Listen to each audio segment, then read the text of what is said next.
هذا اطیعوا الله اطاعت د الله مستقل دی او بذات دی، و اطیعوا الرسول اطاعت د رسول مستقل دی او بذات دی. نو خدایان څه شو؟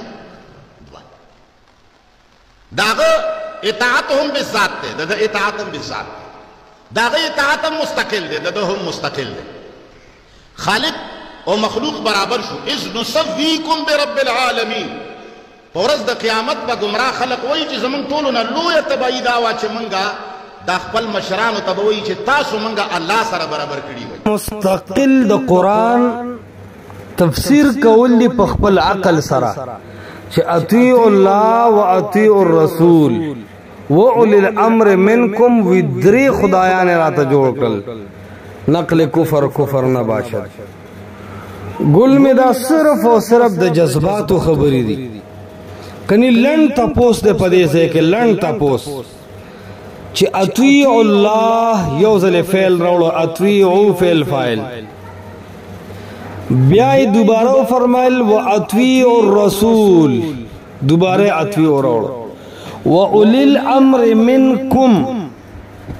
دلتا سوال دا دی دزوان بچیا چی اطیعوا اللہ کی اطیعوا راوڑو و اطیعوا الرسول کی دوبارہ و اطیعوا ولی راوڑو. دا خبرہ دا یو سوال دے. دویم سوال و اولی الامر منکم کی مستقل اطیعوا ولی راوڑو سنگے چپا اطیعوا الرسول کی راوڑو. یا دو سوال شو. دریم سوال دا دے چھ عطف تقاضا دا مغایرت کی کنے کی. اصل کی اللہ سبحانہ وتعالی فرمائی چې د دوو خلقو خبر منل ضروری دی. اطیعوا الله د الله حکم ومنه، ځکه د الله خبر مستقل دلیل دی. و اطیعوا الرسول دل دے اطیعوا دوبارہ راوڑو د دې وجنا چې ستاسو د دین مستقل حجت او دلیل او شریعت دو چیزونه دي. اطیعوا الله چې هغه قرآن دی، اطیعوا الرسول هغه شرح د قرآن دا چې حدیث د محمد رسول الله صلی الله علیه وسلم دی.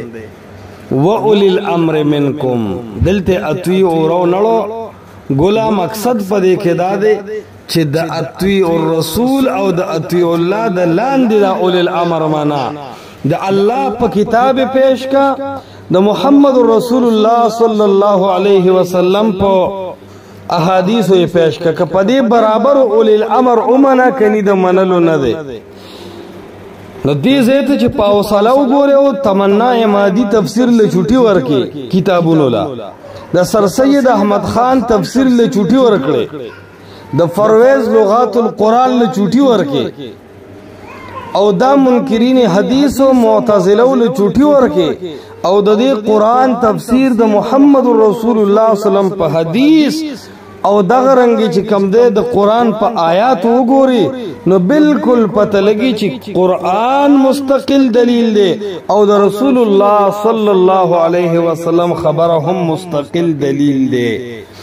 دا سے دلیل دی چې الله سبحانه وتعالی فرمایي من یطیع الرسول فقد اطاع الله. چا چې د رسول اومنل لکه د الله چې اومنل. نو د رسول منل مستقل حجت د قربان. بل خبره کتوی چې د الله منل هم دین دی او د رسول الله منل هم دین دی، دا هو دو خدایان شو. نو دا اعتراض خو جوخ کوا او په قرآن هم کوا، ځکه آزاد ملک دی تا ته وسوک څه پانسی واچي. دا سی وای الله فرمای والذین آمنوا بالله ورسوله. چا چې ایمان راوړو په الله ورسوله او د الله په پیغمبر پر رسولانو. اس سوال د ذہن برابر کا. آمنو باللہ ایمان پا اللہ ذکر کو، ایمان پا رسول اللہ ذکر کو. پا دو خلق باندی ایمان روڑو ولی آلہ دو دی کچر تکی ایمان و اطاعت دا الوحیت دلیل وی. نو دا الہ یخورتا قرآن کی اوموی چه پا اللہ ایمان روڑے، پا رسول ہم روڑے، پا ملائک ہم روڑے، پا آسمانی کتابون ہم روڑے. دا خو اللہ سر شریکان شو. آلہا ہو دا قرآن دا آیتونو نا بیا گن ثابتی گی دا زوان بچیا. خو پته لګي چې د قرآن تفسیر د پرویز په عقل کې نو ذخیره د احادیث او خود تبا کې د قرآن نبم لاس وینځي او الله سبحانه وتعالی چې پیغمبر پاک صلی الله علیه وسلم لا کوم مقام ورکړی دی اغه مقام دمر صفا او برابر دی. فرمای فلا وربک لا یؤمنون حتى يحكموك. اے پیغمبرہ دا خلق تر اغه پورے مؤمنان نه جوړیږي ایمان کمال ته درسي حتا يحكموك چې فیصله کون تاو ګرځي. دا نه دی ویل چې فیصله کون قران وګرځي. کني الله سبحانه وتعالى دا څه فرمایلی شو او معنی هم دا راوځي او دویم معنی دام روزی چې ستا اقوال او ستا افعال فیصله کونو ګرځي. خدای مونوي حتا یحکموک د پیغمبر ذات داغه رائے او داغه سوچ او فکر داغه فیصله او داغه اونای د ایمان د کمال ذریعہ ګرځولا.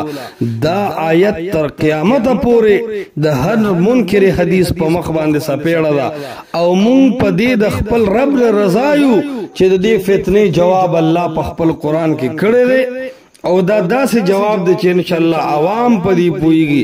د رسول الله علیه السلام خپل حیثیت دی هغه په دې خپل شرح باندې په دې خپل جبه د قران داسې شرح کړی دا چې هغه مستقل حجت دی لتبین للناس ما نزل الیهم. العرض اطیعوا الله واطیعوا الرسول. د الله خبر مستقل حجت او دلیل د رسول الله صلی الله علیه وسلم خبر مستقل حجت او دلیل. منس کې عطف د تقاصد مغایرت کی د الله او د رسول خبر دواړه یو شی نه دی. د الله خبر قران دی او اطیع الرسول او د رسول خبر حدیث دی. وحی جلی وحی خفی وحی مطلوع وحی غیر مطلوع و اولی الامر منکم. پاتش مجتهدین علماء حکمرانان نو د دې خبره او د دې فیصله مستقل دلیل نه دی دا به قران او حدیث ته پیش کولی شي.